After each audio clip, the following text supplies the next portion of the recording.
It has been a major headline for weeks. Colonial Pipeline hacked and held for ransom, causing gas shortages up and down the East Coast until the company paid $4.4 million for that ransom. Today, we bring you a special web edition of Expert Connections to talk about what happened and the threat to our own businesses. Because it's not just the big guys that are targets. Small businesses are hit every day. Join me in welcoming our panel today. Let's get right to it.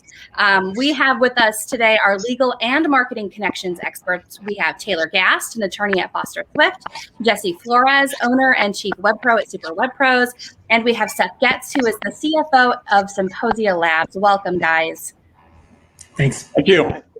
So glad to have you guys here. Of course, I'm Julie Holton, owner and principal strategist of mConnexions Marketing Agency, host of our show, Expert Connections, that we bring you every Monday morning at 9 a.m.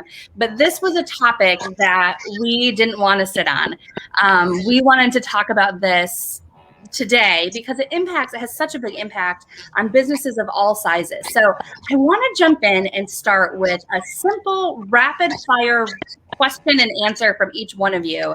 What was your reaction when you first heard about the Colonial Pipeline hack? Seth, let's start with you. Well, so I don't watch the news at all, but I do watch Twitter. And so I was watching the details coming in slowly on Twitter over time. I thought it was interesting because when it first happened, we didn't know yet what was going on. We didn't know whether that was because of a hack or because of a technical failure. And what I found interesting is once I found out that it was a hack, I didn't realize right away or I didn't even think of the fact that it might be a ransomware situation. But I think that after this event, whenever I hear of a major system going down, one of the first thoughts in my mind is going to be, this is probably a hacking situation, and it's something that will become known as the business of hacking for ransom. Yeah, right. I mean, we normally think of hacks like this, especially with a big ransom attached, as something that's only in the movies. So it's kind of this make-believe kind of situation, not real life. But obviously that is not the case. Jesse, what was your initial reaction? Well, sort of similar to Seth, I don't really follow a lot of news either. And by the time it came across my radar, it was already pretty clear that this was a ransomware attack. And so and I'd like to say that I was actually surprised. I think I was actually surprised that there haven't been more. There was so I'm in Lansing, and there was a pretty well publicized one, not too dissimilar, just a couple of years ago. Except that Bitcoin, I think, was what they wanted to pay the ransom for that particular one, and it was a different company. I won't say which one it was. And so when I heard about it and heard that it was a ransomware attack, it actually, my first reaction was, actually, I'm surprised there haven't been more of these. And then when I found out that there was phishing involved, I was like, oh yeah, I'm really surprised there haven't been more of these. Yeah, cyber experts say that the number one threat to our country is not, biological warfare or, the typical weapons of mass destruction that we might think about. It's cyber attacks. Taylor, what was your initial reaction? Yeah, really similar to Seth and Jesse. I wish I could say that I was surprised, but not at all. In my world, I see these issues all the time. I was, just talking about really the fact recently, the fact that, the incidents that you see that are publicized and the incidents that occur are very, very different numbers. The incidents that are publicized are essentially the tip of the iceberg, right? They come out because it's such a big deal. Nobody can get gas, or it affects so many people that company really has no choice but to disclose, or a legal requirement requires the disclosure. But I can tell you for a fact that the number of these incidents actually occurring is a pretty high multiple of what we actually see in the news, and in some cases are frankly much more costly to the businesses involved. I mean, lots of money in the ransom, but in some cases, you think about the damage that's caused. And we're talking not only about the ransom, but also the time spent down and not able to serve customers, the loss of, reputational standing with, consumers or your employees, not to mention, the costs, if you don't pay the ransom to get everything back up and running. So, again, wish I could say I was surprised, but at this point, kind of not at all, unfortunately. And Taylor, we're going to tap into you for some of those things that we should be doing now, that businesses should do now, to prevent an attack like this, or how to respond should something happen. But we're going to do that a little bit later. You mentioned the cost of this, and I think that this is so interesting. Of course, it made headlines again when Colonial Pipeline paid the ransom, the $4.4 million. And I think to most of us, regular Joes, that's a lot of money. And we think too, like, well, I thought you don't pay the ransom. Like, I thought you stand strong and you fight back. And so I thought it was really interesting. So the CEO of Colonial Pipeline told the Wall Street Journal that he authorized this payment because exactly what you're just saying, Taylor, they were unsure how badly the attack had already breached its systems and how long it would take to be able to bring the pipeline back. What do you guys think about the ransom being paid? And is that common? Does that open them up to more potential security risks? Taylor, what's your reaction? Yeah, so from my experience, there are usually two ways that these tend to these decisions tend to be made. The first way would be, if we have a decent IT system in place and we have good housekeeping from an IT perspective, we have good backups, but this just happened anyways. It's kind of one of those, it's not if, it's when, situations. Then the inertia tends to be toward not paying the ransom because we have good backups in place. And from the business's perspective, we can get back up and running. We can kind of go back to an earlier state of our IT system and get back up and running. The alternative is, if we don't have a great system in place, if our backup isn't great, or if the vulnerability is particularly problematic in that it's what we might call a 0-day vulnerability that is still being worked out, then the inertia tends to be toward maybe we kind of have to pay. Now, from a legal perspective, and in my mind, there are very significant issues with paying. You mentioned one of them, Julie, the possible, the possible reinfection of, making this a vulnerability. Entirely possible. I've seen it before. It's been in the news before. This isn't just, a news, let's scare people kind of a situation. This is real. And, documented by the FBI, this is a very real risk. The other issue that comes to mind is from a legal perspective, there are legal and regulatory issues with actually making that payment. As recently as last year, I believe it was the Department of Treasury's Office of Foreign Assets Control, OFAC, came out with a statement, kind of a long, couple-page memo that said, if companies are going to pay this, they need to be very careful because we have a list of foreign actors. And if you pay money to these foreign actors, you may run afoul of OFAC regulations. And the idea is we have a list of these controlled kind of bad actors out of, the usual suspects of countries out there like Russia and China and some of those, where we know who these bad actors are, and we can pretty quickly tell that they're the ones acting here. And if we can connect the dots and figure out that you're paying them, you're really perpetuating the problem here, is OFAC and the FBI's kind of position. And so this turns into kind of a difficult situation where we want at least to know what risks we're getting ourselves into, is my perspective. And so, to be honest, I've seen clients take all of that and still decide to pay. I've seen many clients take the other position of, we don't negotiate with terrorists, is essentially, right? That's kind of what it boils down to.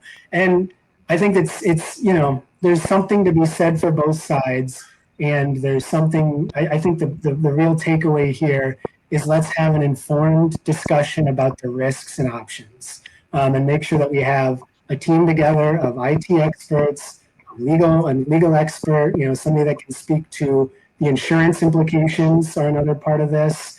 How this will work in the public and kind of public relations, and make an informed decision. Absolutely. Seth, what do you think?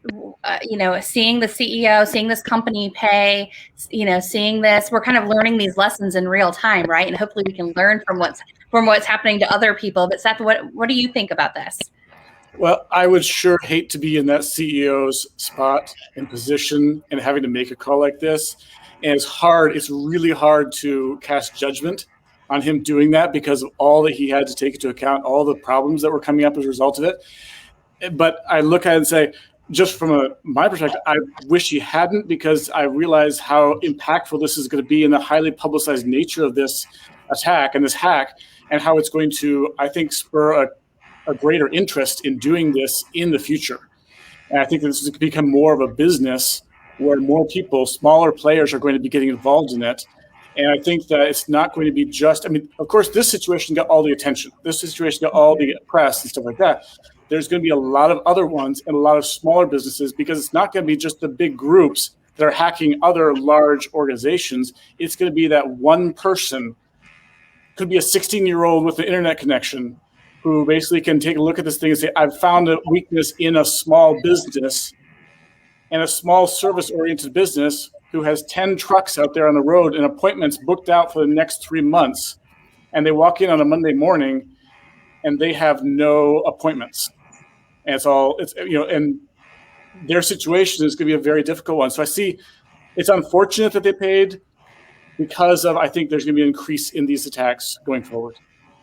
Yeah, and let's talk about that, because even looking beyond the Colonial Pipeline attack, these cyber attacks are a growing threat to businesses of all sizes.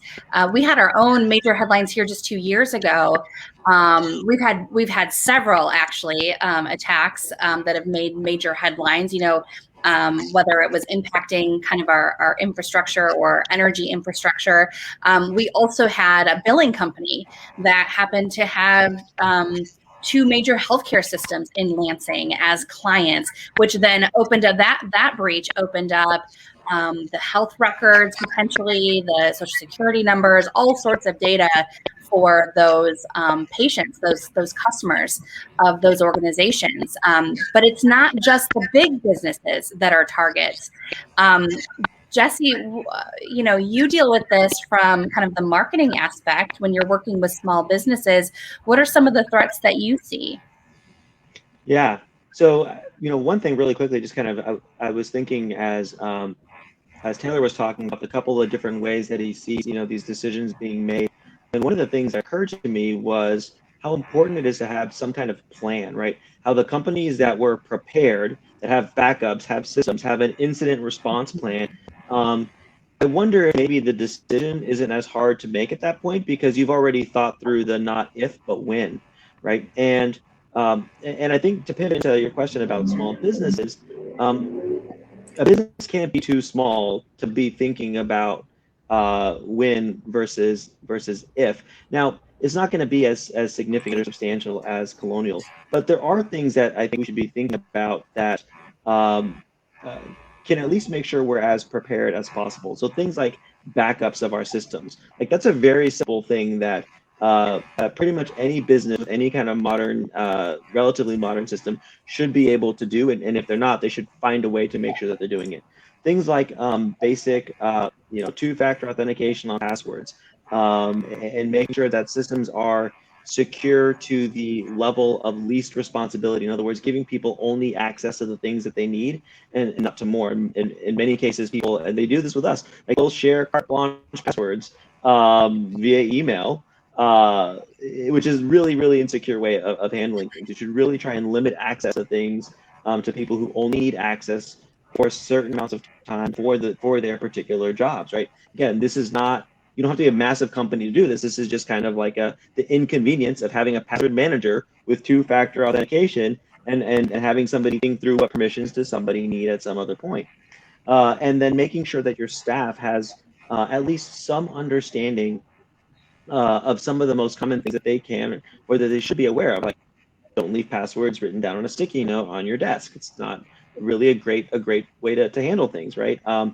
Making sure that your staff knows what a phishing email could look like and click on links that aren't coming, right? So these are things that that you can do that are small, that get you into that state of preparedness, that don't require massive capital investment, that don't require you to be a big company, but that can also prevent you or protect you rather when things happen. And then as you get bigger, have an incident response plan so that when these things happen, you're not scrambling to figure out what to do. You've already got the plan.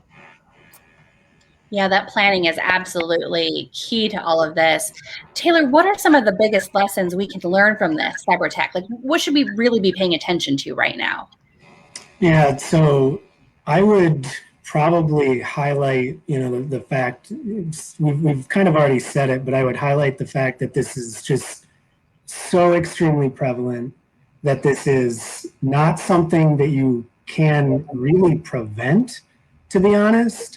It really is a scenario where the bad actors who are involved are playing a numbers game. They are, I'll give you an example. This Colonial Pipeline situation, it's clear at this point that this was caused by a very well publicized vulnerability in Microsoft Exchange. And I mean, the number of companies that were affected by this is just absolutely astronomical. So Colonial was not by any means unique. They weren't the largest business. They also weren't the smallest, but they weren't the largest business. I have multiple client contacts who are also affected by this, some of whom were not large at all, very small. I just wrapped up one literally this week. And what happened with them was, this is a good case scenario, really.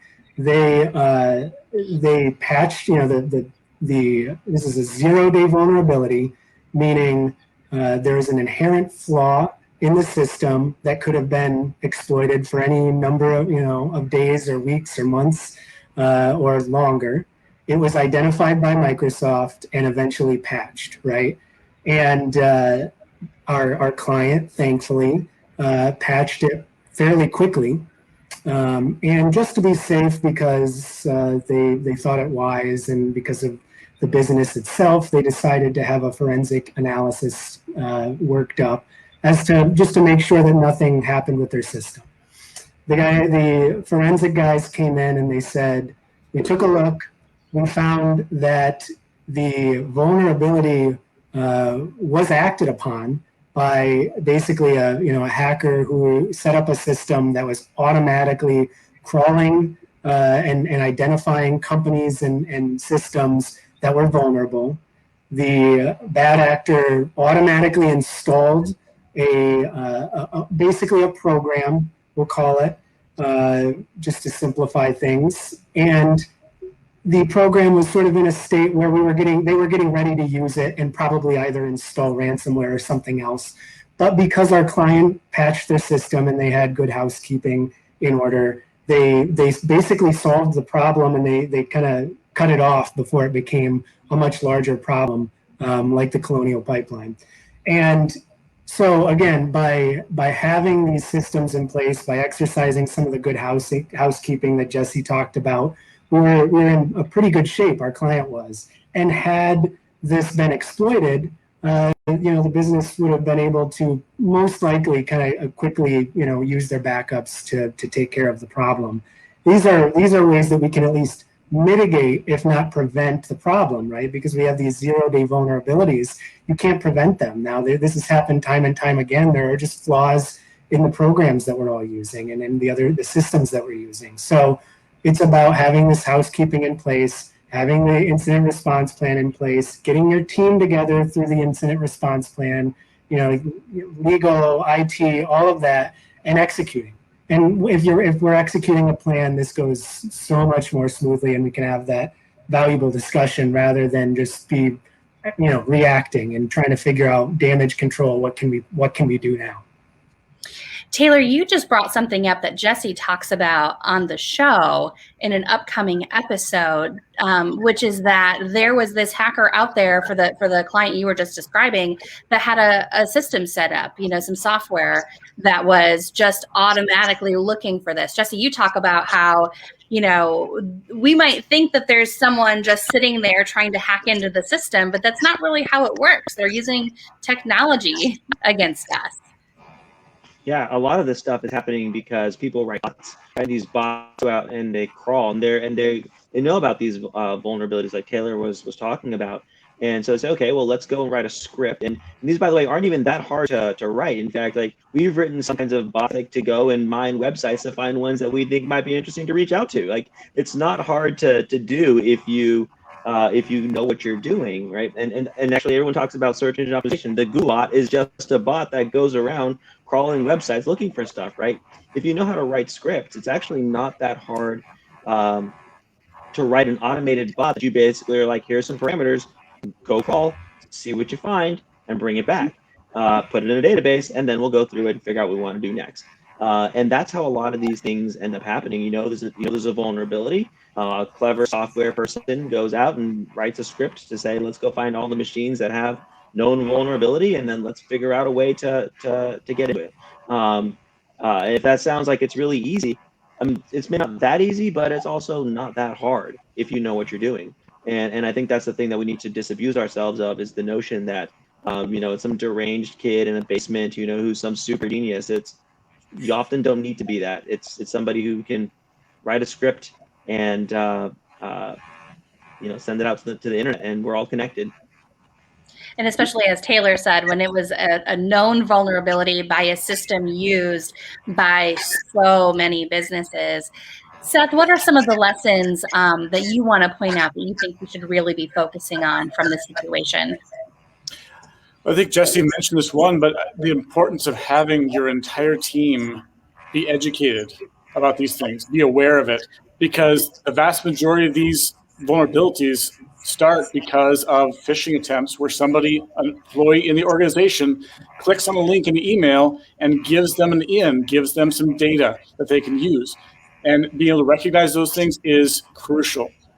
In the marketing area. So, there's mission critical stuff that you've got to watch over. You've got to have an IT department that is watching over the security of that stuff. But just in the marketing area, you've got to have someone that is hosting your website that's actually constantly staying on top of those things, on watching the server, has got the server protected, has got the current updates to their WordPress site. It's interesting because you can go out there and you can find which sites out there have outdated WordPress attachments. So having those things out there, and if you don't have someone updating it, you need to have someone updating those things constantly. And then very crucial, because there's all these assets, all these accounts that you use for marketing, all the social media accounts, the ads accounts, the email accounts, the website logins, all these things, these passwords are being handed around. And as Jesse said, sometimes they're being handed around in emails, but people just hold on to them at times. You've got to have that in a password vault system. And if you're working with anyone outside your organization, they need to be using that type of a system to be able to store your information, because they need your passwords, but you don't want to have it over there because they've got a whole collection. You've got to check, ask them, are you using this vault system?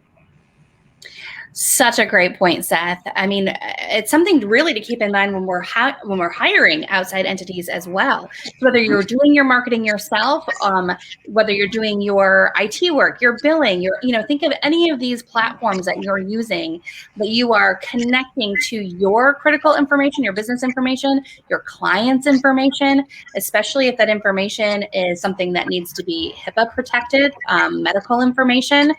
Depending on, it could be financial information.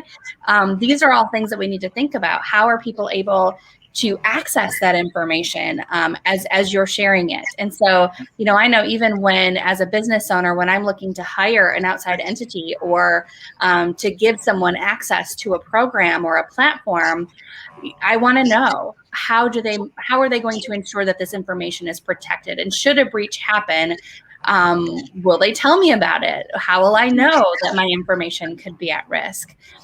Taylor, I want to ask you, just kind of for a preview, because we do have an episode coming up on Monday, June 5th, where we're going to really dive into cybersecurity in a special segment on the show. But I want to ask you just some of the few things that we really need to be aware of as far as the biggest threats, in particular to small businesses. Yeah, absolutely. So, in my mind, I think in terms of threats, what we're looking at here today is a pretty significant one. Ransomware is probably at least in terms of outcomes and kind of categorizing the types of threats that we end up with is one of the most frequent and has risen to become very high on the list. There are a number of vectors and ways that we can get that, these cyber criminals get in, and we talked about one of them, phishing. And there are a number of others, and one that I would mention that often now, as we talk about cybersecurity, tends not to come up because it doesn't sound like cybersecurity, and maybe arguably isn't. But things that you print off and you have in your office or that you walk around with is all equally vulnerable. So that could be, you have a piece of paper with vulnerable, sensitive information, or a common issue in particularly the HIPAA kind of medical space is laptops. Somebody leaves a laptop in their car, a criminal sees it, they take it, and not only are they interested in, can I just sell this, or what can I do with it? If they're sophisticated enough, they might look to sell the information on it and get into it. And so if you don't have a password, I can't tell you the number of times we've seen, largely in the news, a regulator finds that there's a privacy issue that comes up under HIPAA because we didn't have good password controls. So I think we've talked a lot about the threats here, and I think the real big takeaway to me is to not assume that that we're not at risk, and to think about what we can do to either prevent it or, to the extent that it can't be prevented, to really mitigate it.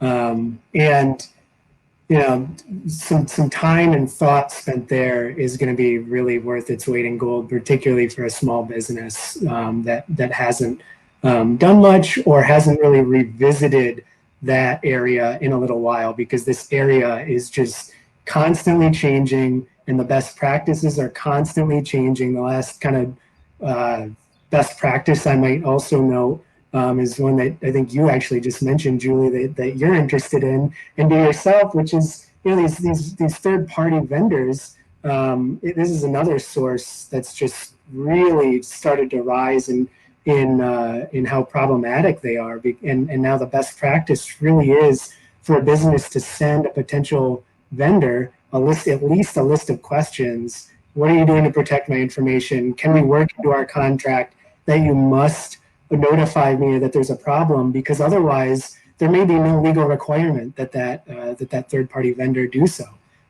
So there's a lot to think about here, and it's just a matter of getting the right people and kind of talking through this and sitting down with it. And Taylor, it seems like that would be an important thing for businesses to find out. Perhaps they're using a third-party vendor that a part of the business they're conducting, that they're doing for their clients. And so maybe they're kind of the middleman in between their clients and the vendor. So if something goes wrong with the vendor, are you going to be held responsible to your client? I think these are just really important things. As you said, that's where all of that preparing comes into play, where you really need to have your IT department, your attorney, your insurance agent, your core group of consultants really helping you figure out that plan before something bad happens, for sure. Yeah, and I'd say one note on that point, from a legal perspective, if you have a vendor who has any access to any of your information, let's say it's credit card processing, let's say it's database management. I work with a lot of nonprofits who have a list of donors, and a whole lot of information about those donors, for example, in a database that's managed by a third party.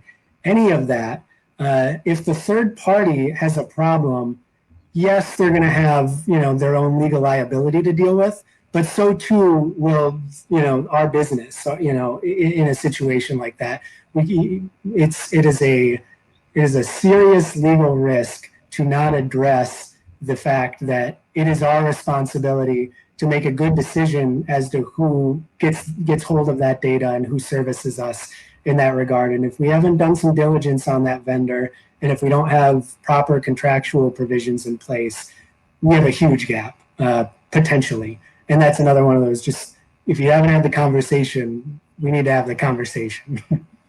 And a great example of why we've brought together our legal and marketing connections experts to talk about this topic, because Jesse and Seth, I'm looking at you guys, and I know with my own agency, we are that middleman in between a lot of third-party vendors, whether they be email, website hosting, any kind of CRM system, you name it, and then a variety of clients, some of whom might have special guidelines that they have to follow, like those in the medical industry or financial services, legal services, for example, as well. So last question, and I'm going to go to each of you to kind of wrap up with your final thoughts. I'd like to know, what are some common mistakes that you see businesses making? And I know we've touched on a lot of them here, and I'm going to just jump the gun and say that I bet the biggest mistake is being underprepared. So hopefully this broadcast is helping with that. But Seth, I want to start with you. What is maybe one mistake that you see that's very common that businesses make? I would say there's some common ones, but I'm going to say the one that really needs to be addressed and is the easiest to address is how many times you pass around passwords. That one is one that you should not have. There's other areas that you can put a lot of work and effort into. That one, there's no excuse for that anymore. It is so easy to use those vault systems. It is so easy to share those around using those systems that you need to get a hold of your passwords being passed around. Jesse, what about you? What do you think? I would agree with that. I would also add to it using two-factor authentication for anything that is mission critical, your CRM, anything that's going to have any private data. And then what I would say is, I think I agree with Seth, we see passwords the most often. The second one I would say is really limiting access to things and creating special accounts for different people based on their roles at different times, and having some kind of review system for that. I think that's something it's another really simple thing to do. And it doesn't take much more time, and it also helps with some of the password management, because if you have your own password or your vendor has their own password, now you don't have to send them your password, right? You create an account for them. They have access to the extent that they need it. They can go in, they can manage their own password securely, so you don't even have to share the password. So I would say one is exactly what Seth said, sloppy password management. I would add two-factor authentication to anything mission critical. And I'd say add different roles and responsibilities and only give out access to the people who need access to the things they need when they need it for the duration that they need it, and then revoke it. Yep. Taylor, what about you? Yeah, I want to note really quickly that Jesse's comment is spot on, because I immediately kind of harken back to several data security incidents that I've worked, where first we rush to figure out what's going on and we take care of that matter, and usually there's a conversation on the back end about how did this happen, sort of what could we have done to prevent this. And so many times one of the points in that discussion, and it's not an easy conversation, but it's, why did this person have access to this in the first place? Why did the CEO really need all of this access to all of this information? And it's a tough conversation to have internally when they're the CEO of the company, and of course they need access to everything, but maybe they don't, if we have kind of separate responsibilities and things of that nature. So, I just wanted to underline Jesse's point. But, to my mind, the Seth and Jesse's points really great. and focus on kind of the preventative and the mitigation steps. In my mind, I come in often when something has already happened.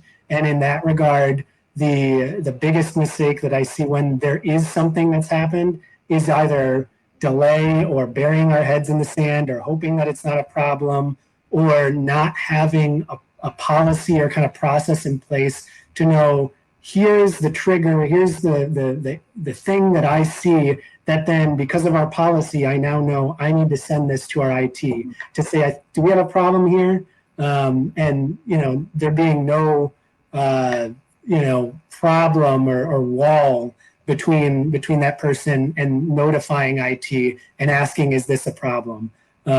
Too often, I get noticed that there might be a problem, and it's very clear that there's a big problem already. And if everybody had known, a little bit sooner when this was starting to happen, we would have had many more options as to how to mitigate it and really, reduce our damages and maybe not have to notify thousands of people because we prevented problems, for example. So just quickly acting, I think, again, that goes back to that incident response plan and thinking through this and having that conversation before something happens. Great advice from each of you. Taylor, Seth, Jesse, thank you so much for taking time out of your Friday afternoon to join us live today. I really appreciate having insights from each of you. And this is just the tip of the iceberg.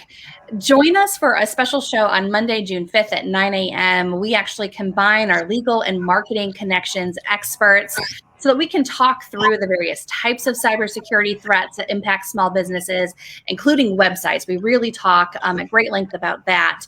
It's a very dynamic conversation from this group. You won't want to miss it. So thanks again for joining us today. Head to our website, mConnexions.com, and click on Expert Connections for more from the show. And we'll see you on TV Monday morning at 9 a.m. right after Good Morning America.